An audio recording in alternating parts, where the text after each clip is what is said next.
ಪ್ರೀತಿಯ ಗೆಳೆಯರೆ, 40 ವರ್ಷ ದಾಟಿದ ಮೇಲೆ ಮನುಷ್ಯನಿಗೆ ಮಂಡಿ ನೋವು, ಕೀಲು ನೋವು, ankle joint pain, hip joint pain ಅಂತ ಏನೋ ಒಂದು ಮಂಡಿ ಕೀಲುಗಳ ನೋವು ಬಗ್ಗೆ ಮಾತಾಡ್ತಾ ಇರ್ತಾರೆ. ಸೊ ವೇರ್ ಆ್ಯಂಡ್ ಟೇರ್ ವಯಸ್ಸಾಗ್ತಾ 40, 50, 60 ಆಗ್ತಂಗೆ ಮಂಡಿ ಸವೆತ ಆಗಲಿ, ಜಾಯಿಂಟ್ ಸವೆತ ಆಗೋಕ್ಕೆ ಶುರುವಾಗುತ್ತೆ. ಸೊ ಜಾಯಿಂಟ್ ಪೇಯ್ನ್ ಶುರುವಾಗುತ್ತೆ, ಸ್ಟಿಫ್ನೆಸ್ ಇರುತ್ತೆ, ಓಡಾಡೋಕ್ಕೆ ಕಷ್ಟ, ನಿಂತ್ಕೊಳ್ಳೋಕೆ ಕಷ್ಟ, ಕೂತ್ಕೊಂಡ್ರೆ ನಿಂತ್ಕೊಳ್ಳೋಕೆ ಕಷ್ಟ, ನಿಂತ್ಕೊಂಡು ಓಡಾಡೋದು ಕಷ್ಟ ಅಂತ ಪೇಷಂಟ್ಸ್ ಭಾಳ ಸಫರ್ ಆಗ್ತಿರ್ತಾರೆ. ಸೊ ನಿಮಗೆ ಆ ರೀತಿ ಪೇಯ್ನ್ ಸಫರ್ ಆಗಬಾರ್ದು, ಜಾಯಿಂಟ್ ಪೇಯ್ನ್ಸ್ ಕಡಿಮೆ ಇರಬೇಕು, ಕಡಿಮೆ ಆಗಬೇಕಂದ್ರೆ ಸಿಂಪಲ್ ಲೈಫ್ ಸ್ಟೈಲ್ ಟಿಪ್ಸ್ ಹೇಳ್ತೀನಿ ವಿಡಿಯೋದಲ್ಲಿ. ಪೂರ್ತಿ ವಿಡಿಯೋ ನೋಡಿ. ನಾನು ಪ್ರೊಫೆಸರ್ ಡಾಕ್ಟರ್ ಮುರಳೀಧರ್ ಅಂತ ಆರ್ಥೋಪೆಡಿಕ್ ಸರ್ಜನ್. ಸಾಧಾರಣ ನಾನು 40ಕ್ಕೂ ಹೆಚ್ಚು ವಿಡಿಯೋಗಳು ಮಾಡಿದ್ದೀನಿ. ಶಾರ್ಟ್ಲಿ 1 lakh ಸಬ್ಸ್ಕ್ರೈಬರ್ಸ್ ಆಗ್ತದೆ. ದಯವಿಟ್ಟು ಇವೆಲ್ಲ ಸಬ್ಸ್ಕ್ರೈಬ್ ಮಾಡಿ 1 lakh ಸಬ್ಸ್ಕ್ರೈಬರ್ ಥರ ನನಗೆ ಆಶೀರ್ವಾದ ಮಾಡಿ.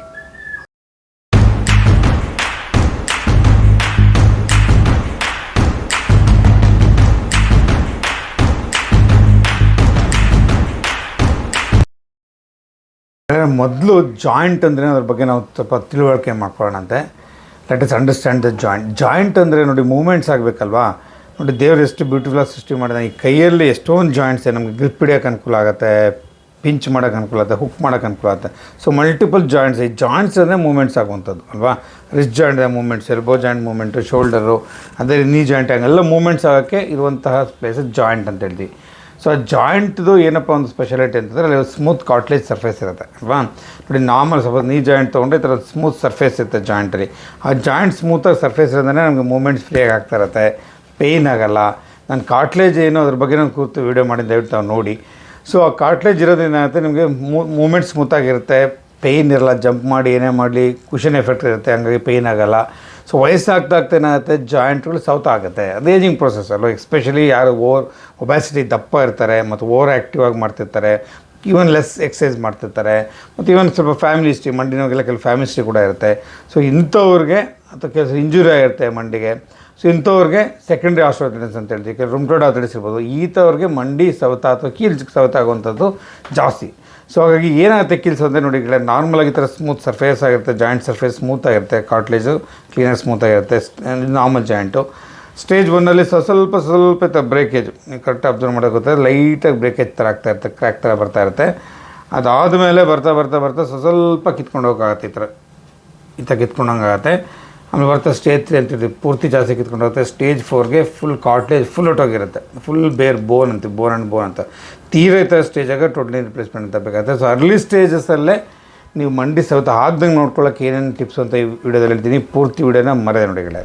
ಸ್ಟೇ ಆ್ಯಕ್ಟಿವ್ ಅಂತ ಹೇಳ್ತೀವಿ. ಎಕ್ಸಸೈಸ್ ಮಾಡೋದು ಭಾಳ ಇಂಪಾರ್ಟೆಂಟ್. ನಿಮ್ಮ ಮೂಮೆಂಟ್ಸ್ ಸಪೋಸ್ ನೀ ಜಾಯಿಂಟ್ಗೆ ಆಗಲಿ ಮೂಮೆಂಟ್ಸ್ ಫ್ರೀಯಾಗಿ ಮಾಡ್ತಾಯಿದ್ದಾನೆ ಅಂತ ಜಾಯಿಂಟು ಫ್ಲೆಕ್ಸಿಬಲ್ ಇರುತ್ತೆ, ಮತ್ತು ಮಸಲ್ಸ್ ಟೆಂಡಾನ್ಸ್ ಆಗೋದು ಜಾಯಿಂಟು ಹೆಲ್ತಿ ಆಗಿರುತ್ತೆ, ಬ್ಲಡ್ ಸರ್ಕ್ಯುಲೇಷನ್ ಚೆನ್ನಾಗಾಗುತ್ತೆ, ಜಾಯಿಂಟ್ ಸರ್ಫೇಸ್ಗೆ ನ್ಯೂಟ್ರಿಷನ್ ಚೆನ್ನಾಗಿ ಹೋಗುತ್ತೆ, ಸೈನಲ್ ಫ್ಲೂಯಿಡ್ ಒಳ್ಳೆ ಕ್ವಾಲಿಟಿ ಇರುತ್ತೆ. ಸೊ ನೀವು ಈ ಥರ ಆ್ಯಕ್ಟಿವ್ ಆಗಿದ್ದು ಕೆಲವು ಎಕ್ಸಸೈಸ್ನ ಮಾಡೋದ್ರಿಂದ ಏನಾಗುತ್ತೆ, ನಿಮ್ಮ ಜಾಯಿಂಟ್ ಹೆಲ್ತು, ಇಂಟ್ರಾಆರ್ಟಿಕ್ಯುಲರ್ ಜಾಯಿಂಟ್ ಹೆಲ್ತ್, ಎಕ್ಸ್ಟ್ರಾಆರ್ಟಿಕ್ಯುಲರ್ ಅಂತೀವಿ, ಮಸಲ್ಸು, ಕ್ಯಾಪ್ಸು, ಲಿಗಮೆಂಟ್ಸ್ ಎಲ್ಲ ಸ್ಟ್ರೆಂತ್ ಆಗಿರುತ್ತೆ. ಮಸಲ್ಸ್ಗೆ ಎಕ್ಸಸೈಸ್ ಮಾಡೋದ್ರಿಂದ ಮಸಲ್ಸ್ ಸ್ಟ್ರಾಂಗ್ ಆಗುತ್ತೆ. ಸಪೋಸ್ ತೊಡೆ ಮಾಂಸ ಸ್ಟ್ರಾಂಗ್ ಮಾಡಿಕೊಂಡ್ರೆ ಮಂಡಿ ನೋವು ಭಾಳ ಅನುಕೂಲ ಆಗುತ್ತೆ. ಸೊ ಕ್ವಾಡ್ರಿಸೆಪ್ಸ್ ಸ್ಟ್ರೆಂಥನಿಂಗ್ ಎಕ್ಸಸೈಸ್ ಅಂತ ಕೆಲವು ಎಕ್ಸಸೈಸ್ ಬರುತ್ತೆ. ಅದನ್ನೇ ಒಂದು ವೀಡಿಯೋ ಮಾಡಿ ಅಂತ ದಯವಿಟ್ಟು ನೋಡಿ, ಮಂಡಿ ನೋವಿರೋಗೆ ಯಾವ ರೀತಿ ವ್ಯಾಯಾಮ ಮಾಡಬೇಕು ಅಂತ. ಸೊ ನೀವು ಎಕ್ಸಸೈಸ್ ಮಾಡೋದ್ರಿಂದ ಜಾಯಿಂಟ್ ಸುತ್ತಮುತ್ತ ಇರೋ ಮಾಂಸಗಳು ಗಟ್ಟಿ ಮಾಡೋದ್ರಿಂದ ಮಂಡಿ ಮೇಲೆ ಆಗಲಿ ಯಾವುದೇ ಜಾಯಿಂಟ್ ಮೇಲೆ ಆಗಲಿ ಲೋಡ್ ಕಡಿಮೆ ಆಗುತ್ತೆ, ವೇರ್ ಆ್ಯಂಡ್ ಟೇರ್ ಕಡಿಮೆ ಆಗುತ್ತೆ, ಸ್ಟ್ರೆಸ್ ಸ್ಟ್ರೈನ್ ಕಡಿಮೆ ಆಗುತ್ತೆ, ಆಟೋಮೆಟಿಕ್ಕಾಗಿ ಸೌತ್ ಆಗೋದು ಕಡಿಮೆ ಆಗುತ್ತೆ, ಪೇಯ್ನ್ ಕೂಡ ಕಡಿಮೆ ಆಗುತ್ತೆ. ಸೊ ಈ ಥರ ಆ್ಯಕ್ಟಿವ್ ಆಗಿದ್ಕೊಂಡು ಸ್ಟೇ ಆ್ಯಕ್ಟಿವ್ ಅಂತ ಆ್ಯಕ್ಟಿವ್ ಆಗಿದ್ಕೊಂಡು ಎಕ್ಸಸೈಸ್ ಮಾಡೋದ್ರಿಂದ ಭಾಳ ಅನುಕೂಲ ಆಗುತ್ತೆ. ನಾನ್ ವೇಟ್ ಬೇರಿಂಗ್ ಎಕ್ಸಸೈಸ್ ಅಂತ ಹೇಳ್ತೀವಿ ನೋಡಿ. ಈಗ ಸೈಕ್ಲಿಂಗ್ ಮಾಡುವಂಥದ್ದು, ಸ್ವಿಮ್ಮಿಂಗ್ ಮಾಡುವಂಥದ್ದು, ವಾಕಿಂಗ್ ಮಾಡುವಂಥದ್ದು, ಸ್ಟ್ಯಾಟಿಕ್ ಸೈಕ್ಲಿಂಗ್, ಆ ಥರ ಇವನ್ನೆಲ್ಲ ಮಾಡೋದು ನಾನ್ ವೇಟ್ ಬೇರಿಂಗ್ ಎಕ್ಸಸೈಸ್, ಯೋಗಾಸನ ಮಾಡೋಂಥದ್ದು. ಈ ಥರ ಎಕ್ಸಸೈಸ್ ಮಾಡಿದಾಗ ಏನಾಗುತ್ತೆ, ನಿಮಗೆ ಮಂಡಿ ಮೇಲೆ ಲೋಡ್ ಬೀಳಲ್ಲ. ನಾನ್ ಲೋಡ್ ಬೇರಿಂಗ್ ಎಕ್ಸಸೈಸ್ ಅಂತ, ನಾನ್ ವೇಟ್ ಬೇರಿಂಗ್ ಎಕ್ಸಸೈಸ್ ಅಂತ ಇವನ್ನ ಮಾಡಬೇಕು. Weight bearing exercise suppose jogging ಮಾಡುವಂಥದ್ದು, ಸ್ಕಿಪ್ಪಿಂಗ್ ಮಾಡುವಂಥದ್ದು. ಒಂದು ವಯಸ್ಸಲ್ಲಿ ಹೆಂಗಾಗಿದ್ದರೆ ಮಾಡಿದ್ರೆ ಪರವಾಗಿಲ್ಲ, ಬಟ್ ಒಂದು ವಯಸ್ಸಲ್ಲಿ ಮಂಡಿ ನೋವು ಶುರುವಾಗ್ತಿದೆ, ಮಂಡಿ ಸವೆತ ಶುರುವಾಗಿದೆ ಅಂದರೆ ಈ ರೀತಿಯ ಸ್ಟ್ರೆನ್ವಸ್ ಆ್ಯಕ್ಟಿವಿಟೀಸು, ಸ್ಟೆಪ್ಸ್ ಹತ್ತೋದು ಒಳ್ಳೆಯದು, ಲಾಂಗ್ ಸ್ಟೆಪ್ ನಿಂತ್ಕೊಳ್ಳೋದು, ಜಾಗಿಂಗ್ ಮಾಡೋದು, ಸ್ಕಿಪ್ಪಿಂಗ್, ಇವೆಲ್ಲ ಸ್ವಲ್ಪ ಅವಾಯ್ಡ್ ಮಾಡೋಷ್ಟು ಒಳ್ಳೆಯದು. ಯಾಕೆಂದರೆ ಲೋಡ್ ಬೇರಿಂಗ್ ಅಥವಾ ಐ ಇಂಪ್ಯಾಕ್ಟ್ ಇಂಜುರೀಸ್ ಅಂತ ಹೇಳ್ತೀವಿ. ಈ ಥರ ಐ ಇಂಪ್ಯಾಕ್ಟ್ ಇರುವಂತಹ ಎಕ್ಸಸೈಸ್ ಮಾಡಿದ್ರೆ ನೀವು ಮಂಡಿಗೆ ಲೋಡ್ ಜಾಸ್ತಿ ಆಗುತ್ತೆ, ಸ್ಟ್ರೆಸ್ ಸ್ಟ್ರೈನ್ ಜಾಸ್ತಿ ಆಗುತ್ತೆ, ಮಂಡಿ ಸವೆತ ಆಗೋ ಚಾನ್ಸಸ್ ಜಾಸ್ತಿ ಇರ್ತದೆ. ಸೊ ಹಾಗೆ ಆ್ಯಕ್ಟಿವ್ ಆಗಿರಬೇಕು ಅಂತಂದರೆ ನಾನ್ ವೇಟ್ ಬೇರಿಂಗ್ ಎಕ್ಸಸೈಸ್ನ, ಮಂಡಿಗೆ ಫ್ರೆಂಡ್ಲಿ ಆಗಿರುವಂಥ ವ್ಯಾಯಾಮಗಳನ್ನ ಮಾಡೋದು ಭಾಳ ಒಳ್ಳೆಯದು. ಎಲ್ಲರೂ ಮೈಂಟೈನ್ ನಾರ್ಮಲ್ ಬಾಡಿ ವೇಟ್ ಅಂತೀವಿ. ಒಬೆಸಿಟಿನ ಭಾಳ ಅವಾಯ್ಡ್ ಮಾಡಬೇಕು. ನಾನು ಯಾವಾಗಲೂ ಪೇಷಂಟ್ಸ್ಗೆ ಹೇಳ್ತಿರ್ತೀನಿ, ಒಬೆಸಿಟಿಯವ್ರಿಗೆ ಒಂದು ಒಳ್ಳೆ ಪಾರ್ಟಿ ಅರೇಂಜ್ ಮಾಡಿ ಎಲ್ಲ ಕಾಯಿಲೆಗಳಿಗೂ ಇನ್ವೈಟ್ ಮಾಡ್ದಂಗೆ. ಡಯಾಬಿಟೀಸ್ ಇರ್ಬೋದು, ಹೈಪರ್ ಟೆನ್ಷನ್ ಇರ್ಬೋದು, ನಿಮ್ಮ ಹಾರ್ಟ್ ಪ್ರಾಬ್ಲಮ್ ಇರ್ಬೋದು, ಥೈರಾಯ್ಡ್ ಇರ್ಬೋದು, ನಿಮ್ಮ ಮಂಡಿ ನೋವು, ankle joint pain, varicose veins, 1 2 ಎಲ್ಲದಕ್ಕೂ ಒಬೆಸಿಟಿ ಮೂಲ ಕಾರಣ. ಸೊ ಹಾಗೆ ಬಾಡಿ ವೆಯ್ಟ್ನ ನಾರ್ಮಲಾಗಿ ಮೇಂಟೈನ್ ಮಾಡಿ. ಸ್ವಲ್ಪ ವೆಯ್ಟ್ ಕಡಿಮೆ ಇದ್ರೂ ಪರವಾಗಿಲ್ಲ, ಜಾಸ್ತಿ ಆಗೋದು ಬೇಡ. ಯಾಕೆಂದರೆ ನೋಡಿ ನಾನು ಹೇಳ್ತೀನಲ್ವಾ, 1 kg ಜಾಸ್ತಿ ಇದ್ದರೆ ಮಂಡಿ ಮೇಲೆ ಸಾಧಾರಣ 3 to 4 kgs ವೆಯ್ಟ್ ಜಾಸ್ತಿ ಆಗುತ್ತೆ ಲೋಡು. ಎಕ್ಸ್ಪ್ರೆಸ್ ಸ್ಟೆಪ್ಸ್ ಹತ್ತುವಾಗ ಕೂತ್ಕೊಂಡು ಎದ್ದೇಳುವಾಗೆಲ್ಲ ಮಂಡಿ ಮೇಲೆ ಜಾಸ್ತಿ ಲೋಡ್ ಬೀಳುತ್ತೆ. ಜಸ್ಟ್ 1 kg ನೀವು ವೆಯ್ಟ್ ಜಾಸ್ತಿ ಅಂದರೆ 3 to 4 times 3 to 4 kg weight ಮಂಡಿಗೆ ಜಾಸ್ತಿ ಆಗುತ್ತೆ.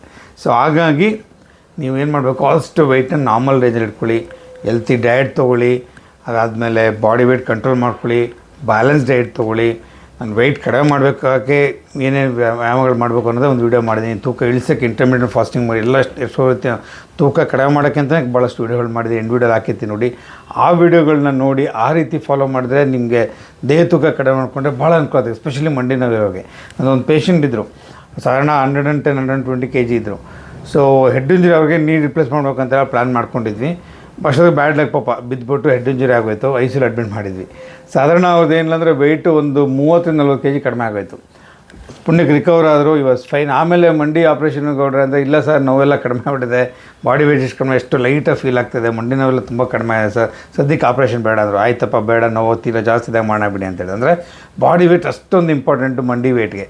ಸೊ ಮಂಡಿ ನೋವು ಬರೋದಕ್ಕೆ. ಸೊ ಹಾಗಾಗಿ ಬಾಡಿ ವೆಯ್ಟ್ನ ಆದಷ್ಟು ಕಂಟ್ರೋಲ್ ಇಟ್ಕೊಳ್ಳಿ, ಹೆಲ್ತಿ ಡಯಟ್ ತೊಗೊಳ್ಳಿ, be healthy and control your weight. ಇಲ್ಲ ಈಟ್ ಜಾಯಿಂಟ್ ಫ್ರೆಂಡ್ಲಿ ಫುಡ್ ಅಂತ ಹೇಳ್ತೀವಿ ನೋಡಿ. ಜಾಯಿಂಟಲ್ಲಿ ಏನಿದೆ, ಕಾರ್ಟ್ಲೇಜ್ ಇದೆ, ಬೋನ್ ಇದೆ, ಕೊಲ್ಲಾಜನ್ ಎಲ್ಲ ಇದೆಯಲ್ಲ, ಅದಕ್ಕೆ ಬೇಕಾಗಿರುವಂಥ ಹೆಲ್ತಿ ಫುಡ್ ತೊಗೊಳ್ಬೇಕು. ಕ್ಯಾಲ್ಸಿಯಂ ರಿಚ್ ಫುಡ್ ನಿಮ್ಗೆ ಗೊತ್ತಿರುತ್ತೆ. ಕ್ಯಾಲ್ಸಿಯಂ ರಿಚ್ ಫುಡ್ಗೆ ಒಂದು ವೀಡಿಯೋ ಮಾಡಿದ ನೋಡ್ಕೊಳ್ಳಿ. ಬೋನ್ ಜಾಯಿಂಟ್ ಸರ್ಫೇಸ್ ಎಲ್ಲ ಚೆನ್ನಾಗಿರುತ್ತೆ, ಸ್ಟ್ರಾಂಗ್ ಆಗಿರುತ್ತೆ. ಸೊ ಪ್ರೋಟೀನ್, ಕೊಲ್ಲಾಜನ್ ಎಲ್ಲ ಸಿಂಥೆಸಿಸ್ಗೆ ಪ್ರೋಟೀನ್ ರಿಚ್ ಫುಡ್ ತೊಗೊಳ್ಳಿ. ಎಸ್ಪೆಷಲಿ ನಿಮ್ಗೆ ಹೆಲ್ತಿ ಫ್ಯಾಟ್, ಈ ಬೀಜಗಳಲ್ಲಿ ಕಾಳುಗಳಲ್ಲಿ ಹೆಲ್ತಿ ಫ್ಯಾಟ್ ಇರುತ್ತೆ, ಅದನ್ನು ಉಪಯೋಗಿಸ್ಕೋಬೋದು. ಜೊತೆಗೆ ಒಮೆಗಾ 3 ಫ್ಯಾಟಿ ಆಸಿಡ್ ಇರುವಂತಹ ಆಹಾರ ಪದಾರ್ಥಗಳು ಮೀನಲ್ಲಿದೆ. ಜೊತೆಗೆ ನಿಮಗೆ ಫ್ಲ್ಯಾಕ್ಸ್ ಸೀಡ್ಸ್, ಅಗಸೆ ಬೀಜ, ಅದರಲ್ಲೂ ಕೂಡ ನಿಮಗೆ ಒಮೆಗಾ 3 ಫ್ಯಾಟಿ ಆಸಿಡ್ಸ್ ಯಥೇಚ್ಛವಾಗಿ ಸಿಗುತ್ತೆ. ಜೊತೆಗೆ ವಾಲ್ನಟ್ಸ್ ಅಂತೀವಿ, ಅದರಲ್ಲೂ ಕೂಡ ನಿಮಗೆ ಯಥೇಚ್ಛವಾಗಿ ಒಮೆಗಾ 3 ಫ್ಯಾಟಿ ಆಸಿಡ್ಸ್. ಅದು ಹೆಲ್ತ್, ಬೋನ್ ಜಾಯಿಂಟ್ನ ಹೆಲ್ತಿಗೆ ಭಾಳ ಅನುಕೂಲಕಾರಿ. ಆ ರೀತಿಯ ಫುಡ್ನ ತೊಗೊಳ್ಳಿ. ಮತ್ತು ಯಥೇಚ್ಛವಾಗಿ ನೀರು ಕುಡಿಬೇಕು ಅಲ್ವಾ. ನೀರು ಚೆನ್ನಾಗಿ ಕುಡಿದಷ್ಟು ನಾನು ಹೇಳ್ತೀನಿ, ಬಾಡಿ 70% ವಾಟರ್.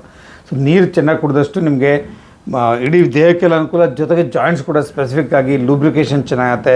ಸೆಲ್ಯುಲರ್ ಫ್ಲೂಯಿಡ್ದು ಒಳ್ಳೆ ಕ್ವಾಲಿಟಿ ಇರುತ್ತೆ. ಫ್ಲೂಯಿಡ್ ಅಂದರೆ ನಿಮ್ಮ ಲೂಬ್ರಿಕೇಷನ್ ಜಾಯಿಂಟ್ಸ್ ಒಳಗೆ ಫ್ಲೂಯಿಡ್ ಇರುತ್ತಲ್ಲ, ಮೂಮೆಂಟ್ಸ್ ಆಗೋಕ್ಕೆ, ಅದು ಅದರ ಕ್ವಾಲಿಟಿ ಚೆನ್ನಾಗಿರುತ್ತೆ. ಸೊ ಹಾಗೆ ನೀರನ್ನ ಯಥೇಚ್ಛವಾಗಿ ಬಳಸೋದು ಭಾಳ ಇಂಪಾರ್ಟೆಂಟು. ಅದ್ರ ಜೊತೆಗೆ ಗ್ರೀನ್ ಲೀಫ್ ವೆಜಿಟೇಬಲ್ಸು, ಫ್ರೂಟ್ಸು, ತರಕಾರಿಗಳನ್ನ ಚೆನ್ನಾಗಿ ಉಪಯೋಗಿಸ್ಕೊಳ್ಳಿ.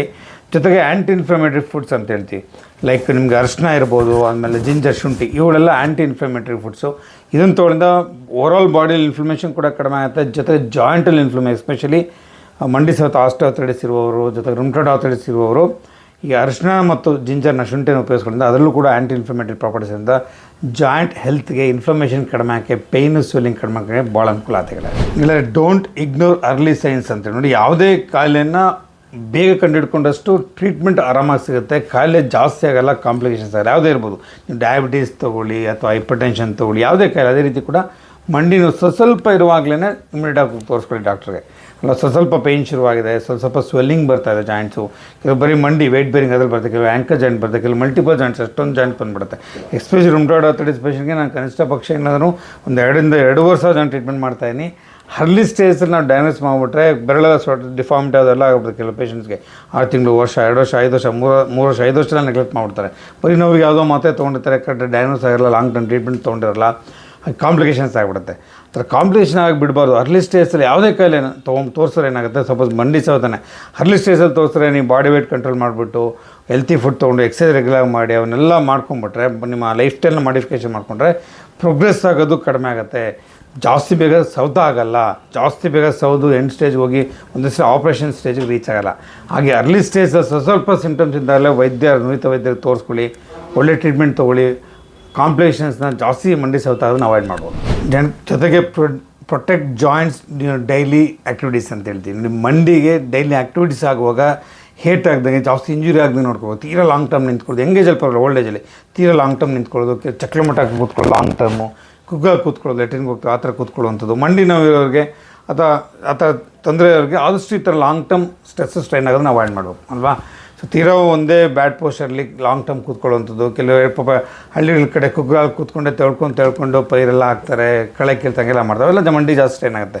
ಸೊ ಜಾಸ್ತಿ ಮಂಡಿಯಲ್ಲಿ ಲೋಡ್ ಬೀಳ್ದಂಗೆ ಸ್ಟ್ರೈನ್ ಆಗದೆ ಅನ್ಕೊಳ್ಳಿ. ಸ್ವಲ್ಪ ಮಂಡಿ ನೋವು ಇದ್ದಾಗ ನಾವು ಹೇಳ್ತೀವಿ ಪೇಷಂಟ್ಗೆ, ನಿಮಗೆ ಕೂತ್ಕೊಳ್ಳೋಕೆ ಚಾನ್ಸ್ ಇದ್ದಾಗ ನಿಂತ್ಕೋಬೇಡಿ. ನಿಂತ್ಕೊಳ್ಳೋದು ಜಾಸ್ತಿ ಓಡಾಡಬೇಡಿ, ಲಿಫ್ಟ್ ಇದ್ದಾಗ ಲಿಫ್ಟ್ ಉಪಯೋಗಿಸ್ಕೊಳ್ಳಿ, ಮಂಡಿ ಸ್ಟೆಪ್ಸ್ ಜಾಸ್ತಿ ಹತ್ತಿರಬೇಡಿ ಇಳಿಬೇಡಿ. ಆ ಥರ ಕೆಲವು ಲೈಫ್ ಟೈಮ್ ಮಾಡಿಫಿಕೇಷನ್ ಮಾಡಿಕೊಂಡು ಮಂಡಿಗೆ ಜಾಸ್ತಿ ಲೋಡ್ ಬೀಳ್ದಂಗೆ ಸೌತ ಇರೋರು ನೋಡ್ಕೊಂಬಿಟ್ರೆ ಆವಾಗ ಏನಾಗುತ್ತೆ, ಮಂಡಿ ಕೂಡ ಸೇಫಾಗಿರುತ್ತೆ, ಜಾಸ್ತಿ ವೇರ್ ಆ್ಯಂಡ್ ಟೇರ್ ಆಗೋಲ್ಲ, ಸೌತ ಕಡಿಮೆ ಆಗುತ್ತೆ, ಪೇನ್ ಸ್ವೆಲ್ಲಿಂಗ್ ಕಡಿಮೆ ಆಗುತ್ತೆ, ಹೆಲ್ತಿ ಜಾಯಿಂಟ್ ನಿಮ್ದಾಗುತ್ತೆ. ಅದ್ರ ಜೊತೆ ಕೆಲವು ಸಪ್ಲಿಮೆಂಟ್ರಿ ಫುಡ್ಸ್ ಅಂತ ಅದನ್ನು ನೀವು ರೆಗ್ಯುಲರಾಗಿ ಉಪಯೋಗಿಸಿದ್ರೆ ಏನಾಗುತ್ತೆ, ನಿಮ್ಮ ಜಾಯಿಂಟ್ ಹೆಲ್ತ್ಗೆ ಭಾಳ ಅನುಕೂಲಕಾರಿ. ಎಸ್ಪೆಷಲಿ ವಯಸ್ಸಾದವರು ವೈಟಮಿನ್ ಡಿ ಮತ್ತು ಕ್ಯಾಲ್ಶಿಯಂ ತೊಗೊಳ್ಳೋದ್ರಿಂದ ಬೋನ್ ಹೆಲ್ತ್ಗೆ ಪ್ಲಸ್ ನಿಮ್ಮ ಜಾಯಿಂಟ್ ಹೆಲ್ತ್ ಕೂಡ ಭಾಳ ಹೆಲ್ಪ್ ಆಗುತ್ತೆ. ಜೊತೆ ಕಾರ್ಟ್ಲೇಜ್ ಸೌದ್ ಇರುತ್ತಲ್ಲ, ಆ ಸೌದ್ ಕಾರ್ಟ್ಲೇಜ್ ಬೆಳವಣಿಗೆ ಆಗುವಂಥ ಕೆಲವು ನ್ಯೂಟ್ರಿಷನ್ ಕೆಲವು ಮಾತ್ರೆಗಳಿದೆ. ಕಾಂಡ್ರೈಟಿನ್ ಸಲ್ಫೇಟ್ ಹೇಳ್ತೀವಿ, ಗ್ಲೂಕೋಸ್ ಸಲ್ಫೇಟ್ ಅಂತ ಹೇಳ್ತೀವಿ, ಡ್ಯಾಸ್ ಅಂತ ಮಾತ್ರೆಗಳಿದೆ. ಇವನ್ನೆಲ್ಲ ಅಫ್ಕೋರ್ಸ್ ನೀವು ಡಾಕ್ಟರ್ ತೋರಿಸಿ, ಕ್ವಾಲಿಫೈಡ್ ಪರ್ಸನ್ ತೋರಿಸಿ, ಅವರ ಒಂದು ನುರಿತ ಒಂದು ಸಲಹೆ ಮೇಲೇ ನೀವು ಆ ಮಾತ್ರೆಗಳು ತೊಗೊಳ್ಳಿ. ಅರ್ಲಿ ಸ್ಟೇಜಲ್ಲಿ ತೊಗೊಂಡ್ರೆ ಅಂತ ನಿಮ್ಮ ಜಾಯಿಂಟ್ ಸರ್ಫೇಸ್ ಬೆಳವಣಿಗೆ ಅನುಕೂಲ ಆಗುತ್ತೆ. ಭಾಳ ಜನ ಪೇಜ್ನ ಕೇಳ್ತಾರೆ, ಸರ್ ವಯಸ್ಸಾಗಿದೆ 60 ವರ್ಷ, ನಮಗೆಲ್ಲ ಸಹ ಮಂಡಿ ಬೆಳವಣಿಗೆ ಆಗುತ್ತೆ ಅಂತ. ಇಲ್ಲ ಬೆಳವಣಿಗೆ ಆಗುತ್ತೆ. ಒಳ್ಳೆ ಈ ಥರ ಸಪ್ಲಿಮೆಂಟ್ಸ್ ತೊಗೊಂಡಾಗ ಖಂಡಿತ ಹೆಲ್ಪ್ ಆಗುತ್ತೆ. ಫುಡ್ಡು ಕೂಡ ಕ್ಯಾಲ್ಸಿಯಂ ರಿಚ್ ಫುಡ್ಡು ಮತ್ತು ಒಮೆಗಾ 3 ಫ್ಯಾಟ್ ಆಸಿಡ್ ಇರುವಂಥ ಫುಡ್ಡು ಅವೆಲ್ಲ ತೊಗೊಂಡಾಗ ಕೂಡ ಡೆಫಿನೆಟ್ಲಿ ವೈಟಮಿನ್ ಸಿ ರಿಚ್ ಇರುವಂಥ ಫುಡ್ನೆಲ್ಲ ತೊಗೊಂಡಾಗ ಕೂಡ ಜಾಯಿಂಟ್ ಹೆಲ್ತ್ಗೆ, ಜಾಯಿಂಟ್ ಗ್ರೋತ್ಗೆ ಭಾಳಷ್ಟು ಹೆಲ್ಪ್ ಆಗುತ್ತಾರೆ. ಜೊತೆಗೆ ಈ ರೀಸೆಂಟಾಗೆಲ್ಲ ಒಳ್ಳೆ ಟ್ರೀಟ್ಮೆಂಟ್ ಬಂದೆ. ಕೆಲವು ಇಂಜೆಕ್ಷನ್ಸ್ ಹೈಲೋನಿಕ್ ಆಸಿಡ್ ಅಂತ ಇಂಜೆಕ್ಷನ್ಸ್ ಕೊಡ್ತೀವಿ ಮಂಡಿಗೆ, PRP ಅಂತ ಪ್ಲೇಟೆಡ್ ರಿಚ್ ಪ್ಲಾಸ್ಮಾ ಅಂತ ಕೆಲವು ಇಂಜೆಕ್ಷನ್ ಬಂದೆ, ನಾನು ಭಾಳ ಜನ ಕೊಟ್ಟಿದ್ದೀನಿ. ಅರ್ಲಿ ಸ್ಟೇಜಲ್ಲಿ ತೊಗೊಂಡಾಗ ಖಂಡಿತ ಒಳ್ಳೆ ರಿಸಲ್ಟ್ಸ್ ಇದೆ. ಸೊ ಹಾಗೆ ಈ ರೀತಿಯ ಸಪ್ಲಿಮೆಂಟ್ಸ್ನ ಅರ್ಲಿ ಸ್ಟೇಜಲ್ಲಿ ಉಪಯೋಗಿಸೋದು ಭಾಳ ಒಳ್ಳೆಯದು. ನನಗೆ ಸ್ವಲ್ಪ ತೊಂದರೆ ಇದ್ದಾಗಲೇ ನುರಿತ ವೈದ್ಯ ತೋರಿಸಿ ನಿಮ್ಗೆ ಅವಶ್ಯಕತೆ ಇರುವಂಥ ಒಳ್ಳೆ ಟ್ರೀಟ್ಮೆಂಟ್ನ ಅರ್ಲಿ ಸ್ಟೇಜಲ್ಲೇ ತೊಗೊಳ್ಳಿದ್ದಾರೆ. So rest and manage stress ಅಂತ ಹೇಳ್ತೀವಿ ನೋಡಿ. ಅಡಿಕ್ವೇಟ್ ರೆಸ್ಟ್ ಭಾಳ ಇಂಪಾರ್ಟೆಂಟ್. ಮನುಷ್ಯ ಈಗಿನ ಒಂದು ಓಟದಲ್ಲಿ ಸಿಕ್ಕಾಡೆ ಓವರ್ ಸ್ಟ್ರೈನ್ ಮಾಡ್ಕೊಳ್ತಿರ್ತಾರೆ, ಓವರಾಗಿ ವರ್ಕ್ ಮಾಡ್ತಿರ್ತಾರೆ, ಸ್ಟ್ರೆಸ್ಸು ಸ್ಟ್ರೈನ್ ಜಾಸ್ತಿ ಓವರಾಲ್ ಬಾಡಿ ಇನ್ಫ್ಲಮೇಷನ್ ಜಾಸ್ತಿ ಆಯ್ತು ಅಲ್ವಾ. ಮಂಡಿನವರೆಗೆ ಇರ್ಬೋದು, ರುಮ್ಕಡ ತಡಿಸೋರಿಗೆ ಆಗ್ಬೋದು, ಗೌಟ್ ಇರೋರಿಗೆ ಆಗ್ಬೋದು, ಓವರಾಲ್ ಬಾಡಿ ಇನ್ಫ್ಲಮೇಷನ್ ಜಾಸ್ತಿ ಆಯಿತು ಅಂದರೆ ಮಂಡಿ ಸೌತ, ಜಾಯಿಂಟ್ ಪೇನ್ಸ್ ಎಲ್ಲ ಜಾಸ್ತಿ ಆಯ್ತು. ಕ್ವೈಟ್ ನ್ಯಾಚುರಲಾಗಿ ಓವರಾಲ್ ಬಾಡಿ ಹೆಲ್ತ್ನ ಚೆನ್ನಾಗಿ ಇಟ್ಕೊಳ್ಳಿ, ಸ್ಟ್ರೆಸ್ಸು ಸ್ಟ್ರೈನ್ನ ಅವಾಯ್ಡ್ ಮಾಡಿ, ಮೆಂಟಲ್ ಹೆಲ್ತ್ನ ಕಾಪಾಡ್ಕೊಳ್ಳಿ. ಸೊ ನಾನು ಯಾವಾಗಲೂ ಹೇಳ್ತಿದ್ದೀನಿ ನನ್ನ ಪೇಷಂಟ್ಗೆ, ಪೀಸ್ಫುಲ್ ಆಗಿರಬೇಕು ಮೈಂಡ್. ಸ್ವಾಮಿ ವಿವೇಕಾನಂದ ಹೇಳಿದ್ರೆ A strong healthy mind in healthy body ಅಂತ. ಸೊ ದೇಹನೂ ಚೆನ್ನಾಗಿರ್ಬೇಕು, ಮೈಂಡ್ ಕೂಡ ಚೆನ್ನಾಗಿರ್ಬೇಕು. ಹಾಗೆ ಮನಸ್ಸು ಕೂಡ ಚೆನ್ನಾಗಿರ್ಕೊಳ್ಳಿ. ಪ್ರಾಣಾಯಾಮ ಮಾಡಿ, ಯೋಗಾಸನ ಮಾಡಿ, ಧ್ಯಾನ ಮಾಡಿ, ಎಷ್ಟೊಂದು ರೀತಿಯ ಮನಸ್ಸನ್ನು ಉಲ್ಲಾಸ ಇಟ್ಕೊಳ್ಳೋಕೆ ಎಷ್ಟೊಂದು ರೀತಿಯ ಒಂದು ನಮ್ಮ ಭಾರತ ದೇಶದಲ್ಲಿ ಯಥೇಚ್ಛವಾಗಿ ಸಿಗುತ್ತೆ. ಅದೆಲ್ಲ ಉಪಯೋಗಿಸಿದ್ರೆ ಬಾಡಿ ಇನ್ಫ್ಲಮೇಷನ್ ಕಡಿಮೆ ಆಗುತ್ತೆ, ಸ್ಟ್ರೆಸ್ ಸ್ಟ್ರೈನ್ ಕಡಿಮೆ, ಇಂಡೈರೆಕ್ಟಾಗಿ ಜಾಯಿಂಟ್ ಪೇನ್ಸ್ ಕೂಡ ಕಡಿಮೆ ಆಗುತ್ತೆ. ಈಗ ಫೈನಲ್ ಥಾಟ್ಸ್ ಅಂದರೆ stay healthy, lead a happy active life. ಖುಷಿಯಾಗಿರಿ, ಸಂತೋಷವಾಗಿರಿ, ಪೇಯ್ನ್ ಫ್ರೀ ಲೈಫ್ ಲೀಡ್ ಮಾಡಿ. ಮಂಡಿ ನೋವು ಎಷ್ಟು ತೊಂದರೆ ಕೊಡುತ್ತೆ ನಿಮ್ಗೆ ಗೊತ್ತಿಲ್ಲ. ವಯಸ್ಸಾದ್ರಿಗೆ ನೋಡಿ, ನಿಮ್ಮ ಅಜ್ಜಂಜರು ಕೇಳಿ, ಅಲ್ಲಿ ನಡೆಯೋಕ್ಕಾಗಲ್ಲ, ಹೋಗೋಕ್ಕಾಗಲ್ಲ, ಫಂಕ್ಷನ್ಸ್ಗಳಿಗೆ ಹೋಗೋಲ್ಲ, ಮದುವೆ ಮುಂಜಿಗೆ ಹೋಗೋಕ್ಕಾಗಲ್ಲ, ಎಲ್ಲ ಕಡೆ ನಿಮ್ಗೆ ಗೊತ್ತಿದೆಯಲ್ಲ, ಚೌಲ್ಟ್ರೆಲ್ಲ ಸ್ಟೆಪ್ಸ್ ಇರುತ್ತೆ, ಹೋಗೋಕ್ಕಾಗಲ್ಲ, ಸೌತ ನೋವಾಗ್ಬಿಡುತ್ತೆ. ಸೊ ಹಾಗಾಗಿ ಪೇಯ್ನ್ ಫ್ರೀ ಹೆಲ್ತಿ ಲೈಫ್ ಇರಬೇಕು ಅಂತಂದರೆ ಇವಾಗಿಂದನೇ 30ಸಿಂದನೇ ಬಾಡಿ ವೇಟ್ನ 40ಸಿಂದನೇ ಬಾಡಿ ವೇಟ್ ಕಂಟ್ರೋಲ್ ಮಾಡ್ಕೊಳ್ಳಿ. ಹೆಲ್ತಿಯಾಗಿರಿ, ಹೆಲ್ತಿ ಫುಡ್ ತೊಗೊಳ್ಳಿ, ಎಕ್ಸಸೈಸ್ ಚೆನ್ನಾಗಿ ಮಾಡಿ, ನೀರು ಚೆನ್ನಾಗಿ ಕುಡೀರಿ, ಮೆಂಟಲ್ ಸ್ಟ್ರೆಸ್ನ ಅವಾಯ್ಡ್ ಮಾಡಿ. ಜೊತೆಗೆ ಮಂಡಿಯನ್ನು ಪ್ರೊಟೆಕ್ಟ್ ಮಾಡುವಂಥ ಎಕ್ಸಸೈಸ್ಗಳನ್ನ ಹೇಳಿದ್ರೆ ಅವನ್ನ ರೆಗ್ಯುಲರ್ ಮಾಡಿ, ಒಬೆಸಿಟಿ ಕಂಟ್ರೋಲ್ ಮಾಡ್ಕೊಳ್ಳಿ. ಈ ಥರ ಸಿಂಪಲ್ ಲೈಫ್ ಸ್ಟೈಲ್ಸ್ನ prevention is always better than cure ಅಂತ. ಸ್ವಲ್ಪ ಮಾಡಿಫಿಕೇಷನ್ಸ್ ಅನೇನಿಗೂಡಿದ್ರಲ್ಲ, ಇವಾಗಿಂದನೇ ಮಾಡ್ಕೊಂಡು ಹೋದರೆ ನಿಮ್ಮ ಜಾಯಿಂಟ್ಸ್ ಹೆಲ್ತಿ ಆಗುತ್ತೆ. ಕೊನೆಗೆ ಏಜ್ ಆದಾಗ ಜಾಯಿಂಟ್ ನೋವು ತಿಂದ್ಕೊಂಡು ಸಫರ್ ಆಗೋದು, ಪೇಯ್ನ್ ಅನುಭವಿಸೋದು, ಜೊತೆಗೆ ತೀರಾ ಜಾಸ್ತಿ ಇದ್ದರೆ ಜಾಯಿಂಟ್ ರಿಪ್ಲೇಸ್ಮೆಂಟ್ ಸರ್ಜರಿ ಕೂಡ ಮಾಡಬೇಕಾಗುತ್ತೆ. ಸೊ ಈ ರೀತಿ ಆಗಬಾರ್ದಂದರೆ prevention is better than early ಸ್ಟೇಜಲ್ಲಿ ಇವೆಲ್ಲ ಫಾಲೋ ಮಾಡಿ ನಿಮ್ಮದು ಹೆಲ್ತಿ ಜಾಯಿಂಟ್ ಇರಲಿ, ಹೆಲ್ತಿ ಲೈಫ್ ಇರಲಿ.